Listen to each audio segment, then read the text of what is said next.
Salut tout le monde, bonjour à toutes et à tous et soyez les bienvenus dans ce nouvel épisode de Replay, le premier replay de 2023.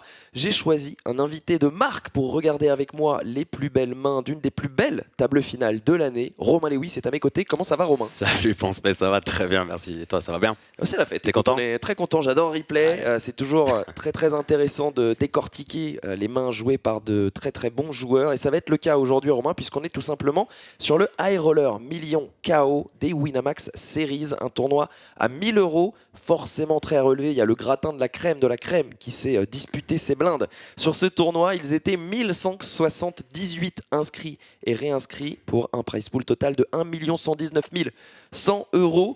On va découvrir, sans plus attendre, les 7 vénards qui se sont hissés jusqu'à la table finale. Et voilà, on découvre tout de suite cette finale. Alors, comme pour chaque replay, j'ai imprimé pour avoir à nos côtés l'échelle des prix. Vous les voyez tout de suite là, hop, qui apparaissent en dessous de moi, les payouts encore restants à distribuer. Donc 14 308 € assurés pour tout le monde. Cela va grimper jusqu'à 76 950 € pour le premier et le deuxième. C'est un tournoi knockout romain. Donc chaque joueur, à chaque fois qu'il élimine un adversaire, remporte la moitié de sa prime sur sa bankroll. L'autre moitié s'ajoute à sa propre prime. Et à la fin du tournoi, le vainqueur remporte, en plus des primes qu'il a déjà accumulées, sa prime encore en jeu. Les primes, vous le savez, c'est la petite cible rouge, plus besoin de vous l'expliquer maintenant, au-dessus des pseudos. Mais ça nous permet quand même déjà d'avoir une idée du déroulement du tournoi de chacun d'entre eux, puisqu'on voit qu'il y a des très beaux bounties sur cette table. Je vois Claude Monet avec 17 600 €, Smile the Hero 14 000, et puis un petit peu moins chez, par exemple, KKJBet, mais tout de même 5 200 €, c'est pas ridicule. On est au blind 40 000, 80 000. Deuxième étape après avoir regardé les payouts, c'est bien sûr de regarder les tapis.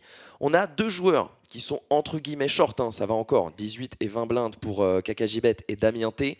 On a un chip leader avec son gros pinceau, c'est Claude Monet, justement on parlait de lui avec sa grosse prime. Et après on retrouve 4 joueurs un peu dans le ventre mou, entre guillemets, entre 36 et 45 blindes. On note tout de suite la présence de Flickertier. Pourquoi est-ce que je reviens sur Flickertier? Parce que souvenez-vous, il a déjà eu droit à son replay sur le même tournoi. En avril dernier, il a remporté le High Roller 2 millions à l'époque.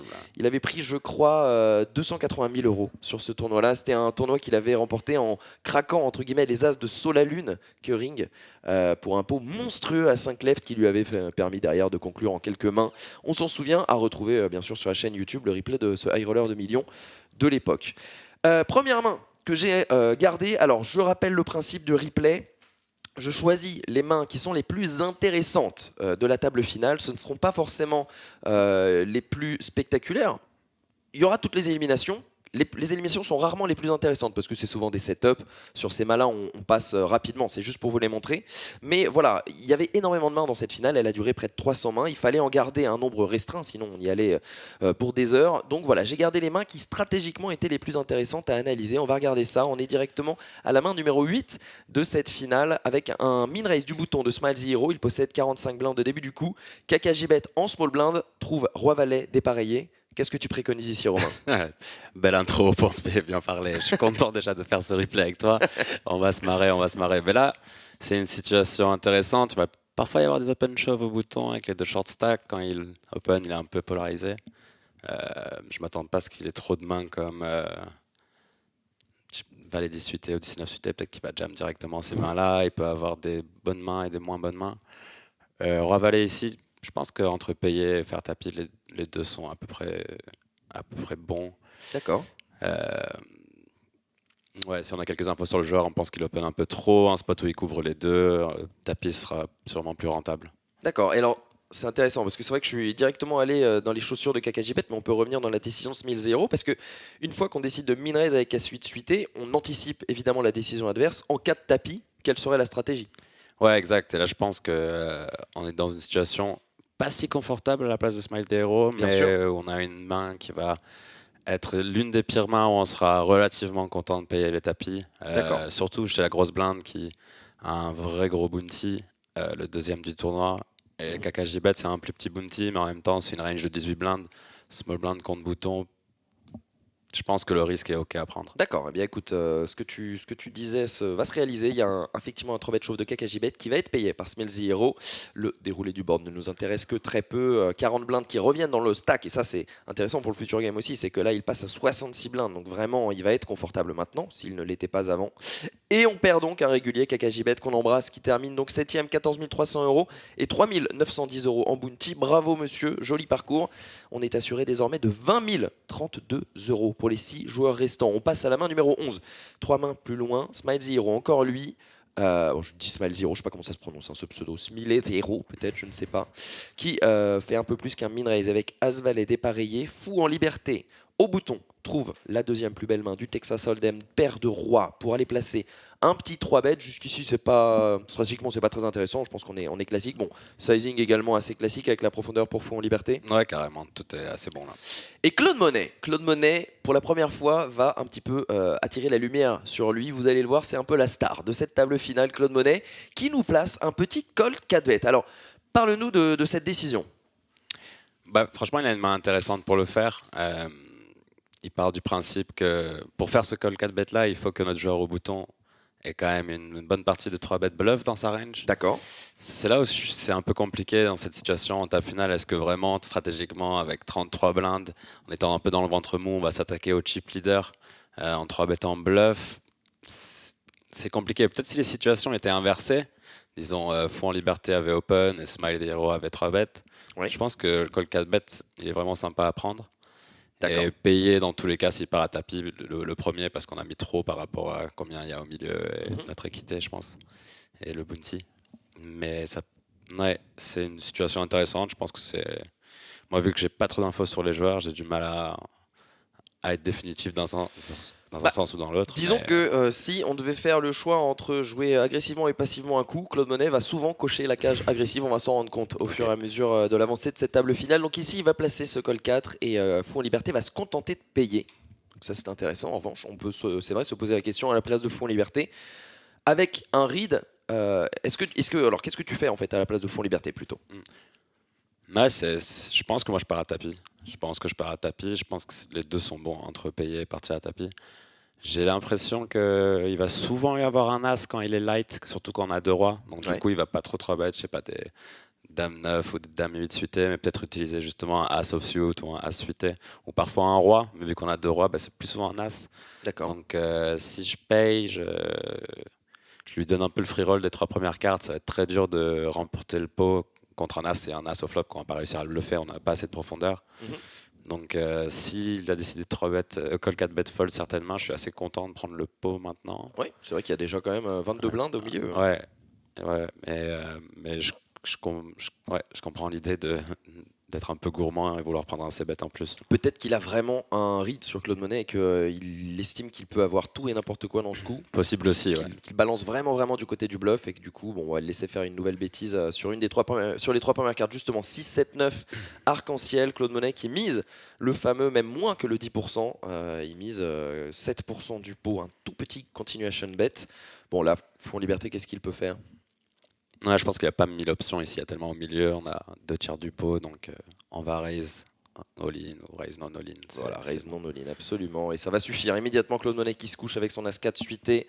Joli pot tout de même remporté par Fou en liberté qui s'installe à 52 blindes parmi les prétendantes au titre désormais. On passe à la main suivante, numéro 21. C'est encore Claude Monet qui fait parler de lui. Premier de parole avec As-Valet dépareillé, pour l'instant rien à dire, il min raise. En revanche, système 32. On est dans ces profondeurs un peu shallow, dans ces spots un petit peu désagréables, peu profond. 30 blindes, c'est toujours des spots super intéressants. Et paire de 9 contre le fou de la table Claude Monet. Qu'est-ce que tu préconises? Je sais pas encore à quel point il est fou, quoi. Donc si vraiment le mec est complètement taré, peut-être que je vais l'isoler. Et s'il part à tapis, tant pis. Mais c'est pas un play que je ferai souvent. Il faut vraiment que j'ai des informations bien précises, comme quoi il est vraiment complètement fou. Et dans ce cas-là, pourquoi pas m'isoler pour jouer contre lui en me disant qu'il va peu fold sur 3 bêtes. Et s'il me met à tapis, vu que je l'avais défini comme fou, on y va, quoi. Mais sans être content, quoi. Je suis dans le ventre mou encore. Ouais. Le prochain coup que je décide pour mon tournoi, il va être très très important. Ouais. Et moi, je suis OK de payer ici 2 blindes. J'ai 28 blindes et demi derrière. Je pense que c'est un spot qui peut être trap de temps en temps, où ça va pas over 3 bêtes dans les autres poses, surtout si l'open raiser en fait il est fou. Je pense pas que ça incite trop les gens à 3 bêtes bluff quelqu'un qui s'affiche fou, mais je sais pas. Mais en tout cas, moi, je serais plus dans le call ici. D'accord. Bah écoute, il va décider de 3 bêtes à 5 blindes, faisant fold bien sûr tout le reste de la table. Et là, Claude Monet. Qu'est-ce que tu fais toi à la place de Claude Monet? Alors, tu n'es pas à la place de Claude Monet. C'est là que c'est intéressant, ces analyses, parce que bien sûr, je te demande toi ton ressenti, mais Claude Monet a une façon de jouer, une stratégie qui est très différente de la tienne, on l'imagine, on le voit déjà un petit peu. Mais toi, qu'est-ce que tu penses comment est-ce que tu perçois le 3 bet là? Ouais, non, c'est vraiment intéressant. Je regarde le spot et il y a rien qui saute aux yeux, quoi. On se dit pas directement, c'est toujours des mains notées, mais on se dit aussi, j'aurais bien envie de trap ce spot de temps en temps. Il y a un mec qui a 12 000 de bounty, Ouais, qui a 12 blindes. ouais. Donc, est-ce que j'ai vraiment envie de prendre l'action maintenant avec mes premiums et éviter qu'il y ait un squeeze ou un all-in derrière? Si le fou est vraiment fou et que ça fait all-in, peut-être qu'il fait all-in avec toutes les mains, et donc du coup, je vais vouloir trap pas mal de mains. Donc, est-ce que c'est un spot qui est un peu sur 3 bet bluff, un peu trop de bluff avec des mains comme Roi Valet, avec des mains comme, je sais pas, 10 Valet suité ou un As 10 off, où les gens ils veulent un peu simplifier la vie et 3 bêtes au lieu d'avoir la décision inconfortable de payer ou de folder. Donc c'est vraiment un spot intéressant. Peut-être qu'il est un poil trop pris en bluff, quoi. Moi j'imagine. Et donc, du coup c'est chaud, quoi. Avec As de Valet, on bloque 2 As, on bloque 2 Valets. On a une très mauvaise jouabilité post-flop contre Ouais, la pour partie, payer, tu veux dire. ouais, Ouais. la partie en value, mais en même temps, c'est pas cher, quoi. C'est 3 blindes à mettre dans 12. Ouais. Donc, du coup, on aura 2 pots, et si on fait top pair, il n'y a pas trop de marge de manœuvre pour aller nous bluffer et nous sortir de notre équité. Je pense qu'on foldera jamais si on fait top pair. Non, c'est une situation compliquée. Je pense que ça se vaut entre payer, folder et pas le croire et faire tapis. Euh, Je partirais peut-être plus facilement à tapis avec une main comme As5 ou As4 suité, où on bloque pas justement des 3 bêtes bluff comme Roi Valet ou Dame Valet qu'on aura envie qu'il ait, quoi, avec ce Valet de trèfle. D'accord, ok. Plus que bloquer 2 Valets, quoi. Qui en soi, 2 Valets, j'ai l'impression que c'est un flat assez confortable. T'es pas si content d'aller 3 bêtes call de Valet dans ce Non. spot. Non. Et c'est un flat qui peut générer des squeezes un peu derrière et tout. On devient vraiment content d'aller jouer pour le bounty. Ouais, c'est pour ça que cette main est C'est intéressante. intéressant. Parce que Ouais. de 9 aussi, c'était pas évident la décision.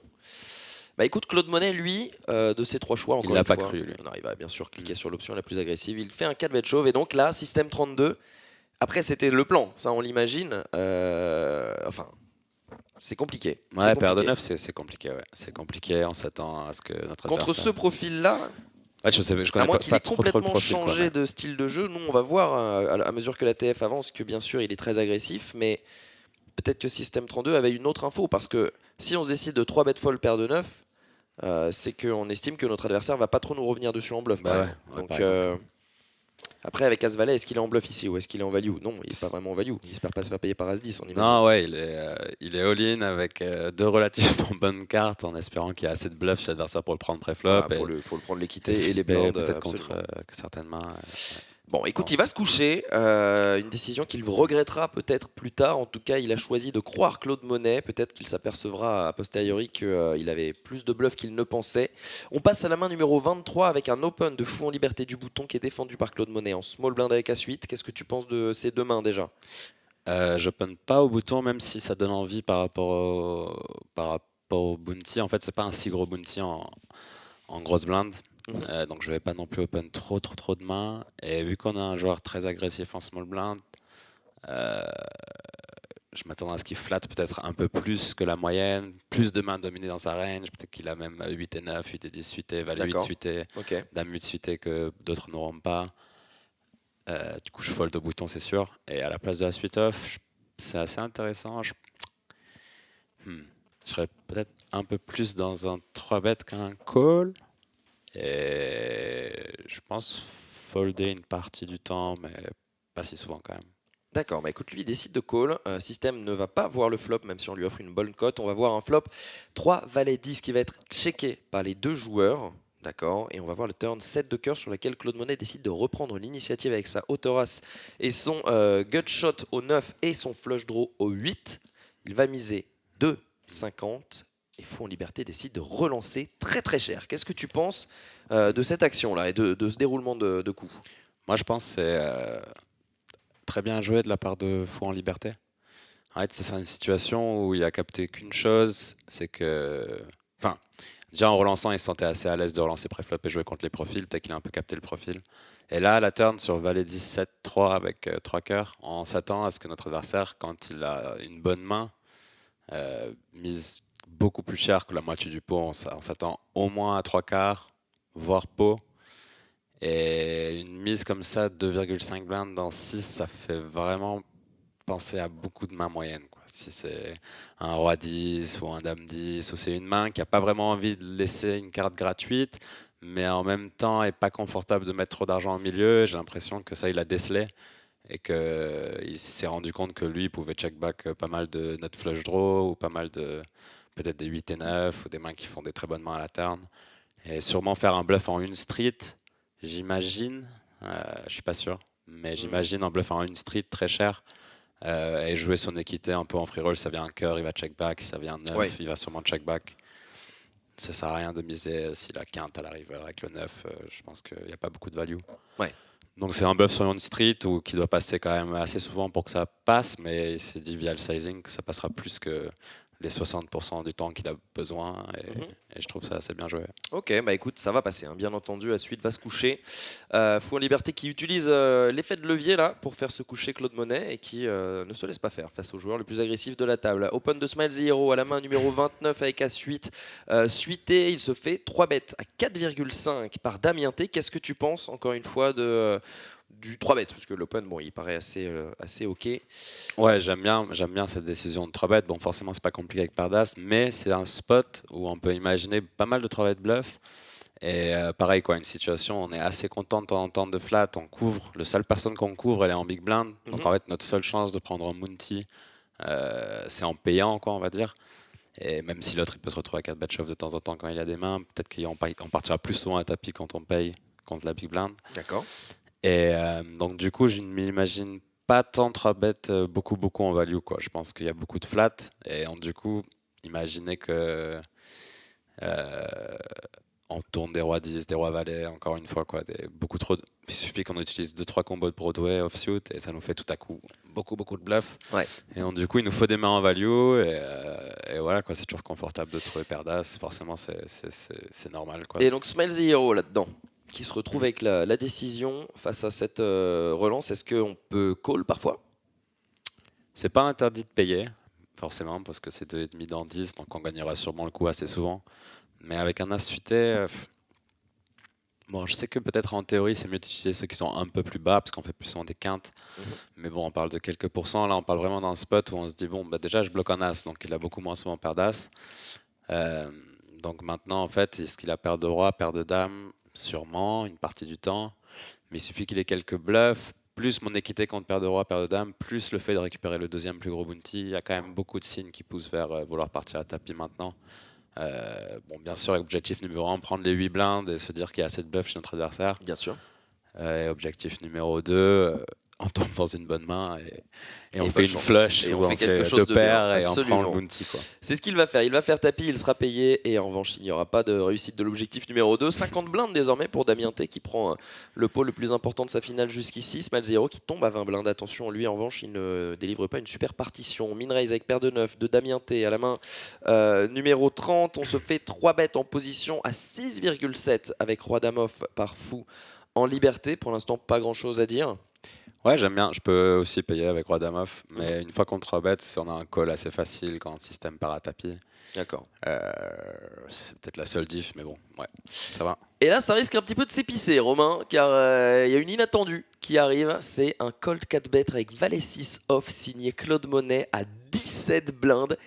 Qu'est-ce qui se passe dans cette TF? Putain, c'est couillu, mon ami Antoine. C'est sa main fétiche, c'est son département, il habite en Valet 6. En soi, genre, en sa défense, le spot est vraiment pas si mal, quoi. Dans le sens où le spot qui arrive avant, là, la open, je pense qu'il va open beaucoup ce spot. Et en fait, Fou en liberté, encore une fois, en regardant la situation, est-ce qu'il a plus envie de flat ses très bonnes mains avec 2 stacks à 20 blindes, de le mec un peu fou avec 40 blindes au bouton qui a le gros bounty, donc en fait tous les gros bounties sont un peu derrière, ou est-ce qu'il va vraiment 3 bet ce coup et les empêcher de jouer les autres?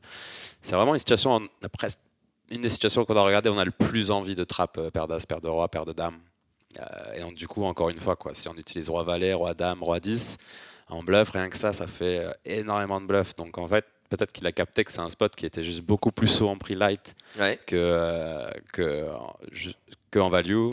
Et donc il a choisi any card avec un Broadway, disons, ou avec n'importe quoi, en se disant... Il a la profondeur pour call 4 fold contre Damien. Il sera commit bien sûr contre les shorts derrière, mais on joue le bounty. Bon. Ouais. À ne pas reproduire chez vous forcément. Non, c'est poker street poker, mais en soi, pourquoi pas, tu vois. Pourquoi pas de temps en temps sortir une folie comme ça. Il y a des carrières qui sont construites sur des folies comme ça. Allez, bien sûr, ça va passer. On passe à la main suivante, numéro 48. J'accélère un petit peu. On va avoir un open au bouton de Claude Monet. 3 bêtes à tapis avec 15,6 blindes perdu 7. Il n'y a rien à dire. Et qu'est-ce qu'on fait à la place de Claude Monet ici? Là, c'est intéressant. Toutes les mains le sont. Roi, valet, off, je pense que c'est la moitié de notre tapis. Je pense qu'on va quand même devoir payer. Pas très content, mais... C'est ce qui se passe. Il n'est pas forcément ravi, Claude Monet, mais il va payer avec son roi valet. Il va trouver un roi au flop et le board ne donnera pas fou. La système 32, on le perd en 6e position, 20 032 € justement et 7 191 € en bounty pour système 32. On passe au palier à 28 045 € pour les 5 joueurs restants. Main numéro 49, ça va vite s'accélérer. Et alors attention. On commence au bouton avec 6 et 2 dépareillés. Comment cette main peut être dans les highlights? Déjà, qu'est-ce que c'est que cet open? Non, tu peux trouver des arguments pour open ici avec Smile the Hero qui possède 11,5. Bon, le plan est clair, hein, on a fait 2,5 un peu plus cher. On a envie d'aller jouer le bounty de Smile the Hero, mais est-ce qu'on a vraiment envie d'aller jouer ce bounty avec cette main? Non, pas du tout. On n'a pas envie de le relancer dans la game. On n'a pas 150 blindes ou la perte de 12 blindes est peu importante. Non, c'est quand même... 20% de notre stack, donc on va pas les jeter avec une des pires mains du jeu. On peut être patient. C'est pas maintenant qu'il va forcément partir à tapis. Et puis de toute façon, s'il bust, on n'est plus que 4, c'est une bonne chose aussi. Là, bien sûr. Non, là, je vais pas passer avant.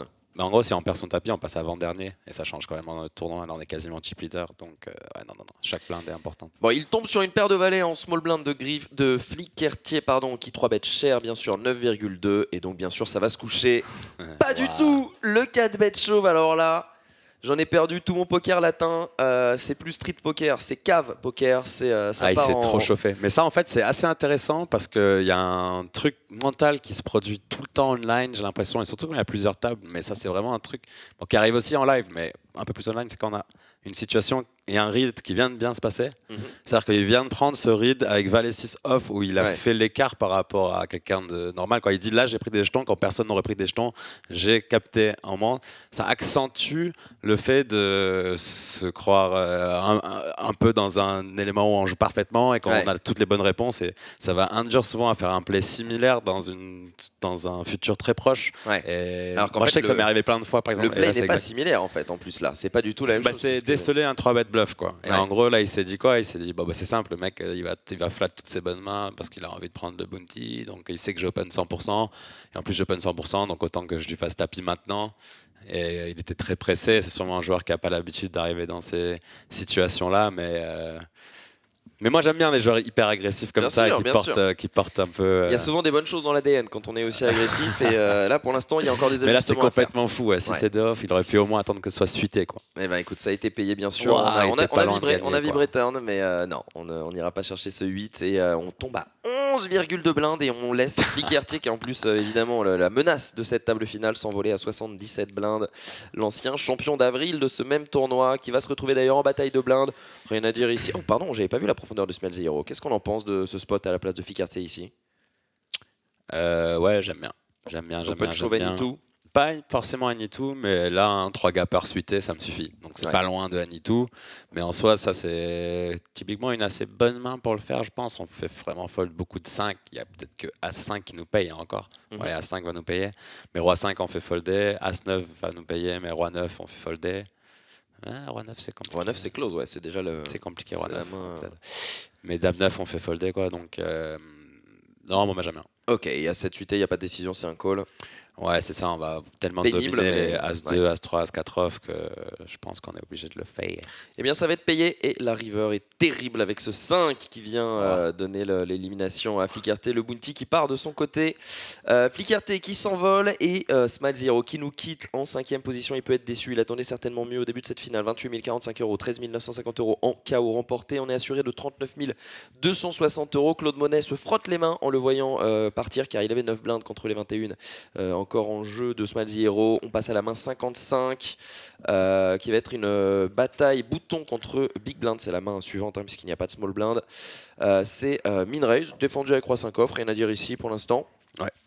Et on va voir un flop. Wow, 6-5-5, on a tout simplement flopé les noix des deux côtés. Brelan de 5, kicker roi pour Damien qui doit se voir invincible, mais en fait il est loin derrière Flickr-T et son full max flopé. Il n'y a qu'un 5 pour sauver Damien dans cette main. On imagine qu'on va perdre Damien T alors qu'il y a un joueur à 9 blindes. C'est continuation bet, une blinde, check and raise à 4,5 de Damien T. Ok. C'est à partir de là que ça peut devenir intéressant. Flickr-T, qu'est-ce qu'il fait ici? Est-ce qu'il a vraiment un quelconque intérêt à 3 bêtes ce flop? Il peut, hein. Franchement, il peut. Ça peut être vraiment intéressant. Ouais. Surtout avec Brelan de 6-10, si on avait genre As5 suité. Non, parce qu'il y a trop de chances que notre adversaire soit en bluff. Tu vois. Parce qu'on a un 5, donc on bloque les 5. Ou qu'il ait un 6. Ouais, enfin qu'il ait une autre main qu'un 5. Quoi. Ouais, parce que quand on n'a pas de 5, mais on a les notes, c'est vraiment pas mal de cliquer parce qu'on bloque pas du tout la partie haute de la range. Et t'aurais fait combien par exemple là? Quoi, si je veux si tu voulais relancer, de cliquer.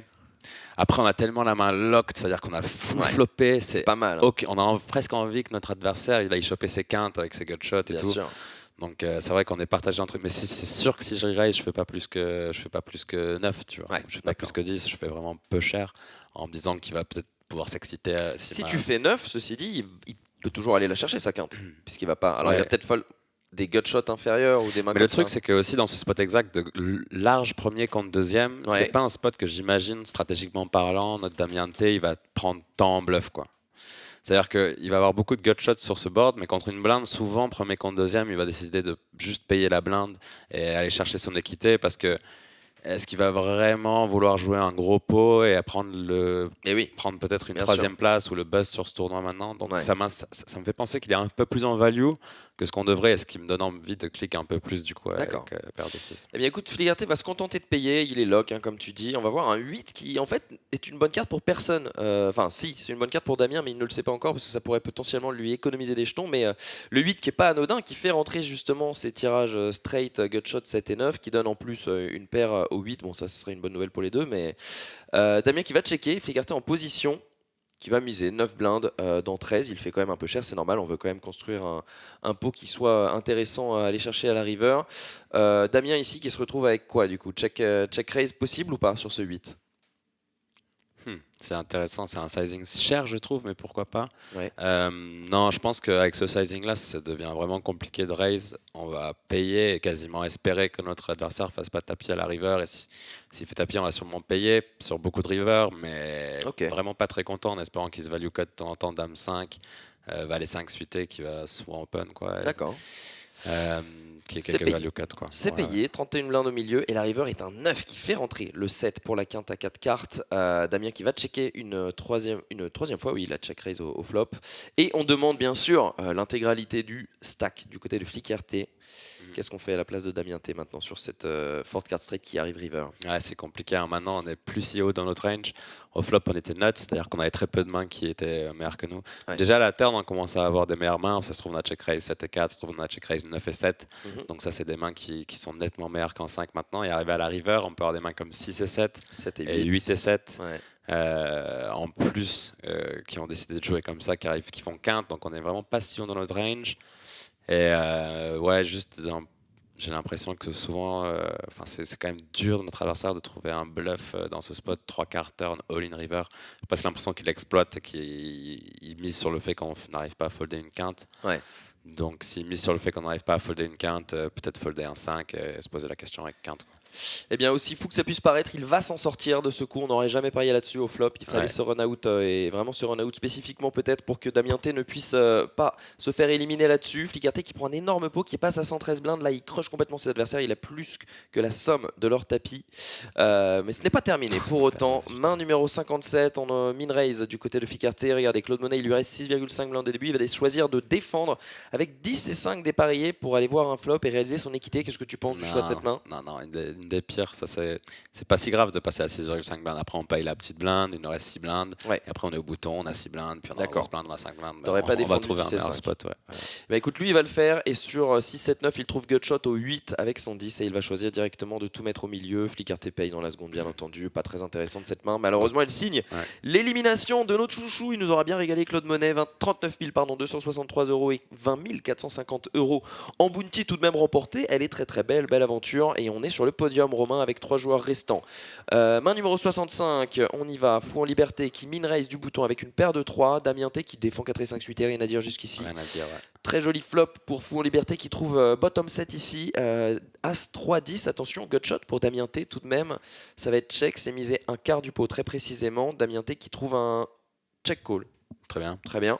Boum! Elle est pas belle celle-ci. Wow. On trouve tout simplement les nuts avec le backdoor flush draw qui se profile en plus, on n'en a même pas besoin. As de 3, 4, 5, donc la meilleure main possible a été trouvée par Damien T. 5 blindes dans 7, on mise 2 tiers du côté de Fou en liberté. Il y a donc 12 au milieu, il y aura 18 au milieu, il en restera 19 à Damien T. On préfère call ou raise directement? Je préfère call, je pense, laisser les bluffs et de toute façon, ouais, on craint pas grand-chose, quoi. Ouais, on craint clairement. pas grand-chose, on n'a pas envie que notre adversaire commence à se poser des questions, peut-être folder As-Roi, As-Dame à la turn si on trouve un jam et qu'il se dit en fait j'ai trop peu de semi-bluff ici pour partir à tapis. Si j'ai un flush draw avec le 10, je vais toujours juste payer. Si j'ai un flush draw king high, je vais payer. Donc, non. Bah, il va choisir de call. Tu avais bien senti le truc et la river lui donne la flush, c'est anecdotique. 3 bêtes. Logique, 3 barrels, pardon, logique à tapis du côté de Fou qui value énormément de mains dans la range adverse, mais pas celle-ci. Pas 4 et 5 de trèfle qui a fait flush et qui avait déjà quinte, et donc on va prendre un énorme double up à 57 blindes pour Damien T. Fou en liberté qui tombe à 12,3 blindes. Main suivante, un open au bouton de Flicker T. 3 bêtes chauves avec As-10 off, il n'y a rien à dire, on va jouer ce coup naturellement. Et on aura l'élimination au bout de Fou en liberté, 3e médaille de bronze, 54 970 € et 8030 € en bounty. Nous sommes, mesdames, messieurs, à la 75e main. Le heads up va démarrer. Spoil chez vous, le heads up va durer plus de 200 mains. C'est quand même très rare. C'est une dinguerie entre les deux. On va juste regarder donc l'état des stacks au tout début du HU. 42 blindes contre 122, un rapport de 1 pour 3. Il est pas du tout favo. Damien T. Flicker T, en plus, je vous le rappelle, a remporté ce même high roller en millions en avril dans l'édition où c'était 2 millions d'euros garantis. Il est sûr de lui, il connaît ses gammes par cœur. Flicker T. On va voir comment ça se déroule. Les 70 premières mains, vous voyez, on est directement à la main 140, c'est du grind, c'est des pots, voilà, c'est juste, on va avoir des flops, c'est bêtes, c'est fold, on fait une relance pré-flop, c'est 3 bêtes, c'est fold, que des petits pots de moins de 10 blindes. Pour le replay, je ne peux pas les prendre, ces pots-là, sinon ça va être vraiment beaucoup trop long. Et on a une première main intéressante ici, on le regarde avec donc un min-raise bouton de Damien, 3 bêtes par Flicker T avec As-3 off. Il choisit As-3 off pour 4 bêtes cliquées. Qu'est-ce que tu en penses? Intéressant, ils avaient sûrement une dynamique déjà installée depuis un moment sur des 3 bêtes. Il n'a pas dû avoir beaucoup de 4 bêtes à mon avis. C'est deux joueurs qui ont l'air extrêmement bons. Donc ouais, j'aime bien le sizing et pourquoi pas le choix de main. Il faut un as ou un roi off sûrement pour que ça fasse du sens. Eh bien écoute, c'est ce qu'il a choisi, As-3 off, et bien sûr il se fait chauve et il va se coucher. Donc là on est à 24 blindes contre 93, il est même en dessous de 3 pour 1 désormais, il est vraiment dans les cordes, 201e main, et là regardez, ça s'est complètement rééquilibré, mais pourtant il n'y a pas eu de gros pots, c'est juste, il en a gagné plein d'affilés, il a eu des premiums aussi, Damien T, je dois le dire, il a eu pas mal de mains parce que c'est en HU, quand vous avez des blindes qui commencent à augmenter, les blindes qui sont d'ailleurs à 150 000, 300 000, des pots de 5 blindes, c'est pas très intéressant à décortiquer, mais c'est très important à gagner, et c'est ce qui fait qu'il est revenu à la hauteur de son adversaire. Ce n'est pas terminé pour autant. 201e main, on a un min raise avec 7 et 3 suités. C'est défendu par 3 et 5 suités. Ça te va tout ça? Ouais. Ok, pas de problème. On va voir le flop. On trouve Gutshot pour Damien T, le relanceur initial. On trouve Open Ended pour Flicker T en big blind qui a défendu avec backdoor flush en plus. Continuation bet à 2,5 donc 4,2. Ouais, j'aime bien. J'aime bien de utiliser un peu plus cher. Check call de Flicker T, ça te va? Ouais. On va aller voir la turn. La turn est une doublette du valet. Il y a 9,2 blindes dans le pot. Flicker T qui check. Damien T qui décide de 2 barrels. Qu'est-ce que tu en penses? Ouais, c'est très intéressant comme situation.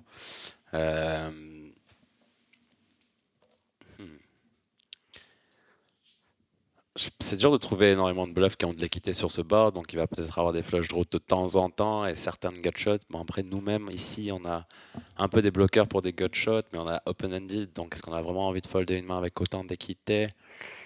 Donc la seule manière de la jouer, c'est la transformer en raise, j'ai l'impression, ou peut-être de lead la river après avoir check call, mais c'est compliqué aussi. Je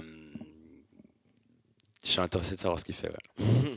On va voir ce qu'il fait. Il relance directement à 12 et ça va faire fold. Bien sûr, Damien T. Nice. Flicker T qui prend un pot très important pour reprendre l'avantage dans ce HU 45 blindes. On passe à la main suivante et là, attention, Damien T est en menace avec 15 blindes au début de ce coup. Il va limper au bouton avec Dame 8 off. On n'avait pas vu ça jusqu'ici, mais après les profondeurs bien sûr ont changé depuis. Checker avec 8 et 5 off par Flicker T. On va voir un flop très intéressant. 6, 7, 8. Les deux joueurs ont trouvé top pair. Flicker T a trouvé en plus un open-ended. On joue la quinte par les deux bouts. Ça va être checké par Flicker T, ça va être misé. Assez cher, 2 tiers du pot par Damien T dans ce pot qui était limp et préflop, on le rappelle. Et là, j'ai pris cette main parce que c'est intéressant tout de même à la place de Flicker T. Quelle est la décision optimale? Bien entendu, tout mettre ne sera jamais une mauvaise option puisqu'on a top pair plus tirage quinte par les deux bouts. Est-ce qu'il faut check call, check raise, check raise all in? Ouais, je pense que c'est intéressant. Les 3 plays doivent être assez similaires quoi, en termes de V.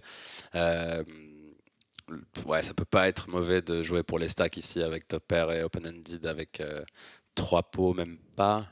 Notre adversaire a quand même limpé et a décidé de bet ce board, donc il a rarement rien. Ouais. Et nous, il a trop d'équité quoi avec ses bluffs. Il a décidé de limper une main comme Valet 10 ou une main comme Valet 9. Toutes ces mains-là, elles ont tellement d'équité contre la nôtre, 10 et 7.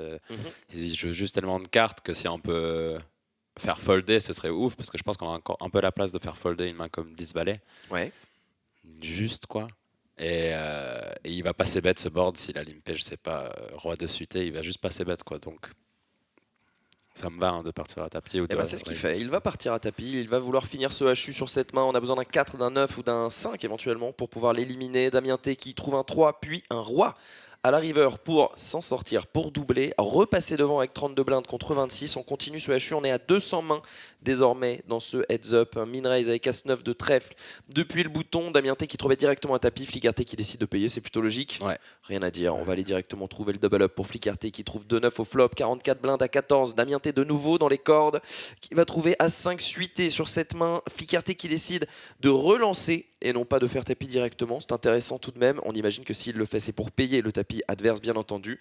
Damien T qui n'attendait que ça pour faire tapis. Flicker T qui call. Et encore une fois, un board qui va lui échapper. Damien T qui se maintient en vie. Il est sous respirateur depuis tout à l'heure. 25 blindes contre 33. Et là, maintenant, c'est lui qui a l'avantage. Encore une fois, il y a eu une séquence de grind assez classique. Il est juste remonté devant. Les blindes sont désormais à 200 000, 400 000. Ça fait 220 mains qu'il joue ce HU. Open chauve pour les 17 blindes effectives de Flicker T avec As-4 off. Déjà, qu'est-ce que tu en penses de ça?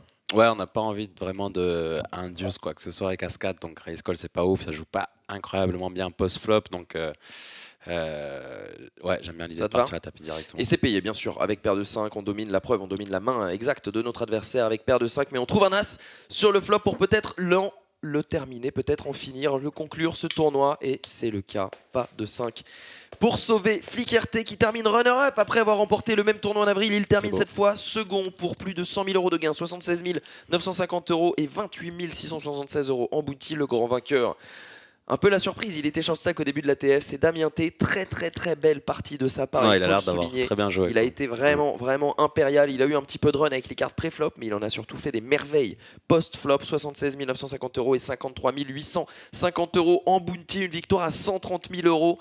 La plus retentissante sous ce pseudo en tout cas, nous n'en connaissions pas d'autres. Bravo Damien T, bravo Flicker T, et c'est la fin de cette finale. Et bien voilà, c'est ainsi que se conclut ce replay et cette très belle finale du High Roller Million des Winamax Series. Je dois dire que j'ai pris un vrai plaisir à choisir les mains car il y avait de l'animation avec Claude Monet et aussi du très beau jeu avec Flicker T et Damien T qui nous ont tous les deux régalé. D'ailleurs, chaque spot était intéressant et matière à discussion, clairement. Finale, clairement ouais. Merci beaucoup Romain de m'avoir accompagné pour cette review. On espère bien sûr que on te retrouvera toi, pourquoi pas, en tant que finaliste sur un très beau tournoi des séries pour la prochaine édition de Winamax Replay. Ce sera le mois prochain, toujours sur la chaîne YouTube. Vous laissez un petit like, un abonnement si ce n'est pas déjà fait sur notre chaîne. Je vous invite pour qu'on puisse continuer à vous fournir un très beau contenu technique pédagogique sur le poker, c'est important. Je vous souhaite à tous une excellente journée, soirée, matinée. Je ne sais pas où est-ce que vous en êtes. En tout cas, portez-vous bien. Je vous retrouve sur les tables, je l'espère. D'ici là, good luck à tous et à très vite sur Winamax TV. Ciao tout le monde.